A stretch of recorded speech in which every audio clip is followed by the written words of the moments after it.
Om Swastiastu. Assalamualaikum warahmatullahi wabarakatuh. Salam kebajikan dan shalom. Kami dari kelompok 13. Perkenalkan, nama saya Habib Subagio Jokomo dengan NIM 24150911139 dan rekan saya. Perkenalkan, saya Maria Julianti Karmelita Meze dengan NIM 24150911043. Di sini kami akan mempresentasikan hasil proyek kami. Dimulai dari rekan saya. Jadi yang pertama ini adalah visualisasi data. Untuk data yang pertama, saya memilih data jumlah jemaah haji pada tahun 2013 sampai 2023 untuk dua provinsi, yaitu Provinsi Aceh dan Provinsi Jawa Timur. Alasan saya memilih data jumlah jemaah haji karena di Indonesia sendiri merupakan negara dengan mayoritas Islam. Langkah yang pertama adalah kita harus menginput data yang akan kita uji atau kita visualisasikan. Jadi untuk menginput data ini kita harus membuat vektor baru. Di sini terdiri dari tahun, Provinsi Aceh, dan Provinsi Jawa Timur. Berikutnya ada fungsi plot. Fungsi plot ini digunakan untuk membuat visualisasi data dari jumlah jemaah haji dari Provinsi Aceh dan Jawa Timur selama periode tahun 2013 hingga 2023. Jadi plot ini digunakan untuk menggambarkan grafik garis yang menunjukkan jumlah jemaah haji. Yang pertama itu dari Provinsi Aceh, yang dimana sumbu X mewakili tahun dan sumbu Y mewakili jumlah jemaah haji. Grafik ini menggunakan tipe O untuk menampilkan titik dan garis dengan ketebalan garis yang ditentukan oleh line width 2 dan simbol titik yang ditentukan oleh plotting karakter 19. Serta warnanya adalah warna biru untuk Provinsi Aceh. Selanjutnya ada fungsi lines, di mana fungsi ini digunakan untuk menambahkan data jumlah jemaah haji dari Provinsi Jawa Timur ke grafik dengan warna grafiknya itu adalah merah. Warna garis dan titiknya itu berwarna merah. Berikut ada fungsi teks. Jadi fungsi teks ini digunakan untuk menambahkan label jumlah jemaah haji di atas titik data Aceh. Nah, yang berikut ada fungsi legend atau legenda. Jadi fungsi ini digunakan untuk menambahkan legenda di sudut kanan atas grafik yang menjelaskan warna yang digunakan untuk mengidentifikasi grafik dari masing-masing provinsi. Jadi sekarang kita akan run.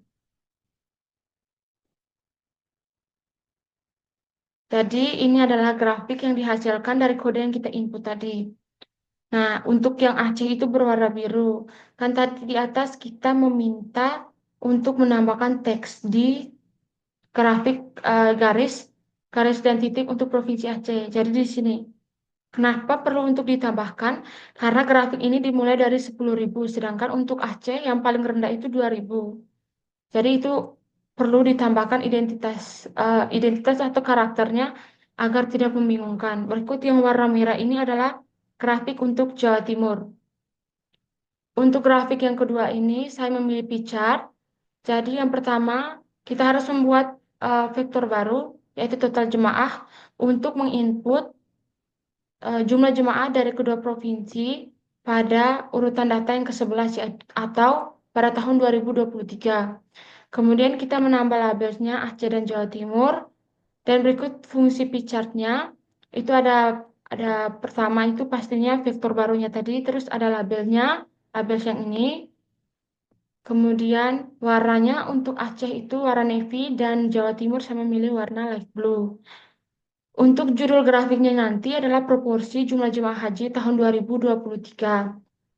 Nah, kemudian pastinya akan ditambahkan legenda untuk mengidentifikasi warna dari pie-chart. Kemudian kita run. Jadi ini adalah pie chart yang dihasilkan dari kode yang diinput. Ini ada labelnya ini ada Aceh sama Jawa Timur. Terus ini pie chartnya. Kemudian ini ada legendanya. Sekian penjelasan dari saya akan dilanjutkan oleh teman saya Habib. Oke, di sini saya meneliti apakah rata-rata nilai akhir mahasiswa pada mata kuliah sistem operasi kelas SI 1B berbeda? Untuk itu saya mengumpulkan data nilai akhir mahasiswa dengan rata-rata nilai 79,25, 8,5, 812,5, 83,5, 84,5, dan 86,5. Saya menguji rata-rata satu sampel yang berbeda untuk menentukan apakah rata-rata nilai akhir mahasiswa berbeda secara signifikan dari 80. Saya menggunakan signifikansi alfa sama dengan 0,05. Fungsi data nilai yang didapat data nilai yang didapat disimpan dalam vektor nilai akhir SI1B dan kemudian disimpan lagi ke dalam vektor data nilai. Dan untuk fungsi head digunakan untuk menampilkan urutan 6 data teratas.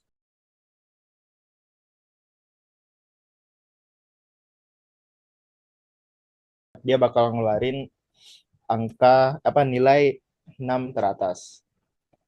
Dan untuk fungsi summary digunakan untuk menampilkan statistika deskripsi dari data. Oke. Dan untuk fungsi tes, pada output yang dihasilkan oleh data nilai menunjukkan bahwa nilai T adalah min 0,26312 dengan nilai derajat kebebasan atau freedom sebesar 31 dan nilai p-value sama dengan 0,7942. Berdasarkan hasil tersebut, dapat disimpulkan bahwa penelitian menolak H0 atau hipotesis awal karena nilai p-value lebih dari 80. Hipotesis alternatif menyatakan bahwa rata-rata populasi dari nilai tidak sama dengan 80. Interval kepercayaan 95% untuk rata-rata populasi yang berarti bahwa 95% meyakini rata-rata populasi terletak di antara 74,05185 dan 84,58878. Estimasinya min dari sampel adalah 79,32031. Kesimpulannya, nilai p-value lebih besar dari alfa. Ini berarti kita tidak memiliki cukup bukti untuk menolak hipotesis nol bahwa rata-rata populasi sama dengan 80. Dengan kata lain, hipotesis nol diterima. Dan alasan saya mengambil sampel ini karena lebih mudah didapat. Sekian presentasi dari kelompok kami. Jika ada salah kata, mohon dimaafkan. Kata salam terakhir, Om Santi Santi Santi Om. Wassalamualaikum warahmatullahi wabarakatuh.